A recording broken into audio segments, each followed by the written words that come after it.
렌트카 이력이 있는 차는 무조건 안 좋다 이런 얘기 좀 들어봤을 거야. 저는 장기 렌트였어요, 저는 단기 렌트였어요, 막 이렇게 붙이고 다니는 거 아니잖아. 그러니까 구분하기가 조금 쉽지 않은 건 사실이에요. 제가 빠르게 한번 설명을 드려보도록 하겠습니다.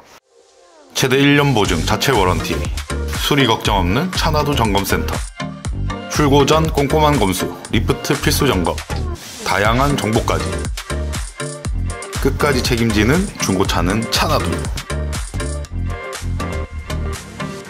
안녕하십니까, 차나도 이시안 대표입니다. 대표님, 제가 차를 사려고 하는데 렌트카 이력이 있는 차는 싸기도 하고 사람들이 별로라고 하는 평이 많은데 왜 그런 걸까요? 그리고 장기 렌트, 단기 렌트 이렇게 했는데 장기 렌트는 좋다고 하고 단기 렌트는 별로라고 하는데 중고차를 살 때 어떻게 구분해야 되는지 그걸 좀 알고 싶어요. 이거는 일반 소비자분들이 많이 모를 수도 있겠다. 차 한 대 살라니까 쉽지 않지. 그 중에서도 렌트카 이력이 있는 차는 무조건 안 좋다 이런 얘기 좀 들어봤을 거야. 근데 렌트카 이력이 있다고 무조건 안 좋지는 않습니다. 다만 안 좋을 확률은 조금 높아요. 그런 게 조금 있고, 어떤 게 장기 렌트로 썼는지 어떤 게 단기 렌트로 썼는지 그건 사실 차에 이름표를 막 붙이고 다니는 건 아니잖아. 저는 장기 렌트였어요, 저는 단기 렌트였어요, 막 이렇게 붙이고 다니는 거 아니잖아. 그러니까 구분하기가 조금 쉽지 않은 건 사실이에요. 렌트카 이런 거 어차피 똑같거든. 이게 장기였는지 단기였는지는 나와 있지 않아요. 그거를 좀 구분하는 방법을 알았으면 좋겠다 이거잖아. 이건 많이 도움이 되겠다. 오늘 주제 좋네요. 자, 그러면 제가 빠르게 한번 설명을 드려보도록 하겠습니다. 자, 일단 제가 차 두 대 앞에 나와 있는데 제네시스 GV80입니다. 똑같이 흰색이죠. 이 두 개가 렌트카 이력이 있는 건 아니에요. 근데 두 개의 조금 차이점이 존재하기 때문에 보통 이런 차이점이 렌트카 이력에서도 장기 렌트랑 단기 렌트가 이런 차이점이 존재한다, 이런 걸 한번 말씀드려 보려고요. 민정 씨, 딱 두 대 봤을 때 뭐가 다른 것 같아? 딱히 다른 점을 못 느끼겠는데? 자, 일단은 이쪽 차는 위에 썬루프가 있어요, 없어요?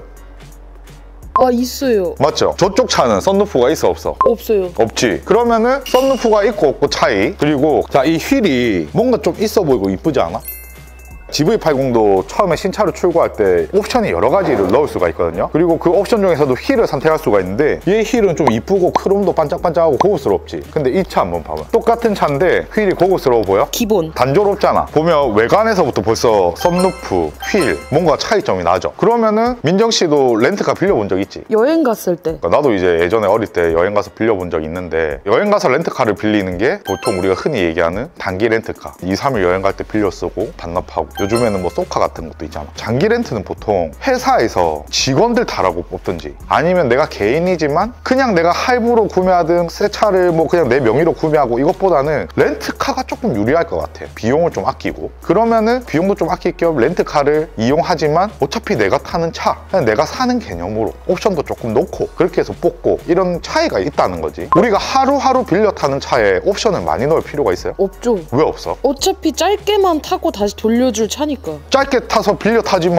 옵션이 많으면 좋을 거 아니야. 렌트카 회사는 그냥 빌려주고 이 사람이 어디 갔다 오고 반납받고 돈을 많이 벌어야 될 거 아니야. 근데 차량 가격이 출고가가 높으면 돈을 많이 벌 수 있을까? 많이 벌 수 없겠죠. 그러니까 최대한 옵션을 안 넣는다고. 그러니까 사용자를 배려를 할 필요가 없잖아. 에어컨만 잘 나오고 히터만 잘 나오고 내비 같은 것 정도만 있으면 사실 이용하는 사람은 내가 한 2, 3일 살 건데 옵션이 뭐 자율주행이 들어가고 썬루프가 있고 없고 잘 안 따진단 말이야. 그러니까 썬루프 넣으면 뭐야? 돈이잖아. 휠 바꾸면 뭐야? 돈이잖아. 이 휠 넣는다고 해서 차 못 타? 아니잖아. 근데 내가 렌트카 사장이야. 휠 넣고 썬루프 넣으니까 차값이 한 300만 원 비싸지네? 300만 원 비싸게 주고 이 차를 살까? 아니란 말이야. 근데 이런 것만 보면 녹봉 보면 300만 원인데 거기서 또 이제 우리가 흔히 얘기하는 옵션들 있잖아. 특히 요즘의 차들은 반자율 주행부터 해서 차선 이탈 방지, 통풍 시트, 전동 커튼이라든지 별의별 옵션이 다 들어가요. 근데 그런 옵션을 다 넣을 필요가 있을까? 없다고 봐요. 그럼 없는 차가 있고 있는 차가 있어. 옵션이 많이. 근데 두 개 다 렌트카 이력이 있어. 용도 이력이라고 하거든, 렌트카 이력을. 옵션이 많은 차는 같은 용도 이력이 있어도 장기 렌트였을 확률이 높을까, 단기 렌트였을 확률이 높을까? 장기 렌트일 확률이 높을 것 같아요. 그렇죠. 내가 탈 차니까 내가 출퇴근하고 하려고 장기로 빌리는 거잖아. 2년이든 3년이든 맞죠? 출퇴근할 때 옵션이 많아야 내가 편해, 안 편해? 편하죠. 이 차로 돈을 벌 건 아니지만 내가 타고 다니면서 편안함을 누리겠다. 그런 게 반영돼 있거든. 그러면 우리가 옵션이 시간이 많은 차를 보면 무슨 생각을 할 수가 있어요? 용도 이력이 있지만 단기 렌트일 확률보다는 장기 렌트일 확률이 높겠구나 라고 생각을 해볼 수 있겠지. 실제로 내가 말한 옵션 외에도, 그러니까 뭐 요즘에는 버튼 시동은 기본이잖아. 그거 외에도 정말 실내에 들어가는 거, 하이패스 룸미러라든지, 뭐 옛날에는 렌트카 빌릴 때 썬루프 이런 것뿐만 아니라 키돌인지 버튼 시동인지 내비가 있는지 없는지 뭐 이런 거부터 많이 갈렸단 말이야. 근데 요즘에 차들은 원체 옵션이 좋게 나오기 때문에 기본 베이스는 비슷해. 근데 디테일한 거, 휠, 통풍 시트, 썬루프, 유무, 차선 이탈 방지, 이런 모든 것들을 종합해서 보고 비교해봐야 된다. 그럼 이렇게 말씀드린다고 해서 이게 100%일까? 그런 건 아니죠. 100%는 아니에요. 왜냐면 이게 용도 이력이라는 거는 용도 이력이라는 것만 있지, 이게 장기 렌트였다, 단기 렌트였다는 명확하게 어디에 표시되는 게 없습니다. 그렇기 때문에 사실 딜러들도 100% 알 수는 없거든요. 근데 우리가 그런 것들로 구분을 한다. 근데 이게 꽤 높은 확률로 맞습니다. 한 90% 이상의 확률로 맞아요. 또 하나 말씀드리면 하루하루 빌려 타는 거는 사실 민정 씨 어디 놀러 가서 빌려 타. 막 타겠어, 안 타겠어? 사실 짐 무거운 거 시트 같은 데 올리면 찢어지거나 할 수 있거든. 그런 거 신경 쓰고 올릴까? 대부분 그렇지 않아요. 짐 이것저것 넣다 보면 실내에 어디 끓기고 이런 것도 많잖아. 그러니까 실내 컨디션 자체도 달라진다는 거예요. 시트부터 해서 사람 타고 내리고 하는데 기스들이 많고 이런 디테일한 게 굉장히 차이가 많이 나더라고. 그런 걸 종합적으로 봤을 때 단기였는지 장기였는지를 좀 구분할 수 있다. 그리고 이것도 구분할 수 있어요. 보통 GV80 이런 차들은 아니지만 세단들 있잖아. 일반적으로 우리가 많이 타는 이런 그랜저 같은 차, 이런 그랜저 같은 차들이나 이런 SM 이런 것도 렌트카로 사실 많이 사용되거든요. 이런 차 같은 경우에는 LPG 모델이 있다고. 근데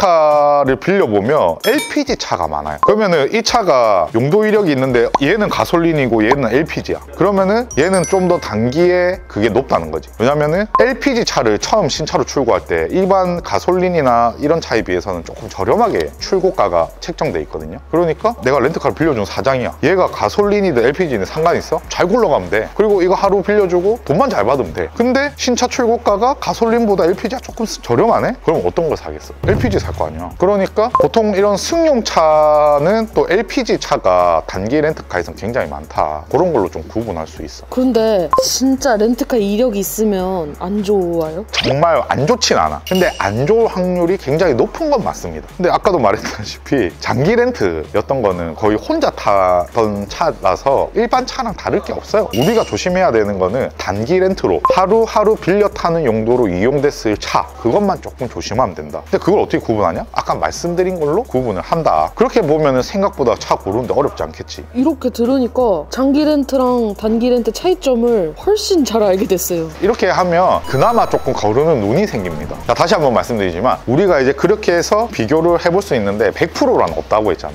그러니까 이왕이면 용도 이력이 있는 차를 사는데 옵션이 조금 너무 없다. 그러면은 걸으면 되겠어, 안 걸으면 되겠어? 거르는 게 좋아. 이왕이면 옵션이 좀 없고 실내가 좀 스크래치가 많고 이런 것들은 얘는 좀 단기였을 확률이 높겠구나 생각을 하고 걸으면 좋다. 그리고 옵션이 많고 좀 풍부하고 이런 거는 또 실내도 깨끗하네? 그러면 이거는 차나도에서 봤던 대로 장기 렌트 이력이 높고 일반 차랑 크게 다를 게 없구나 하면서 이왕이면 그쪽으로 사면 되지. 그런 식으로 좀 차이점을 생각하면 돼요. 근데 이제 너무 단기적으로 많이 필려 탔다고 해서 그게 너무 안 좋다 이런 거는 없기 때문에 제일 중요한 건 그 차를 실제로 보고 엔진 소리, 미션 이런 거를 좀 비교하면서 사야 된다 이거야. 세상에 무조건 안 좋은 차도 없고 무조건 좋은 것도 없어. 그 비교하는 것만 공부하고 가신다고 하면 렌트카 이력이 있어도 얼마나 좋은 차를 살 수 있겠어. 렌트카 이력이 있는 차가 그래도 없는 것보다는 저렴하거든요. 그리고 진짜 나 도저히 구분 못하겠다, 영상으로 봤는데도 헷갈린다, 그럼 어떻게 하면 돼? 차나도로 문의 주시면 돼요. 차 번호만 딱 얘기해주면 우리가 바로 구분해드리지.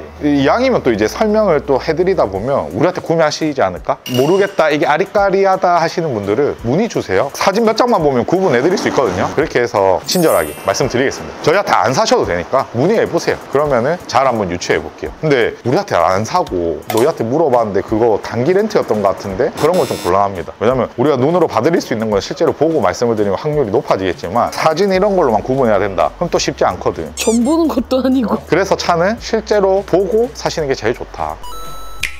어때? 오늘 영상 좋았어? 저 원래 잘 구분을 못했는데 이제 확실히 알았어요. 그럼 이제 차 살 거네? 맞아요. 가자, 계약서 쓰러 가자.